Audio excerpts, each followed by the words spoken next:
कमलायतलोचन लोकपते विजयी भव वेङ्कटशैलपते सचतुर्मुख षण्मुख पञ्चमुख प्रमुखाखिल दैवतमौलिमणे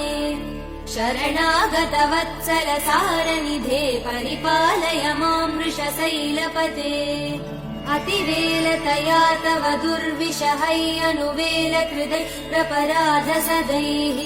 हरितं त्वरितं वृषशैलपते परया कृपया परिपाहि हरे अधिवेङ्कटशैलमुदारमते जनताभिमतादिकदानरतात् परदेवदया गदितान् निगमै कमलादयितान् परं कलये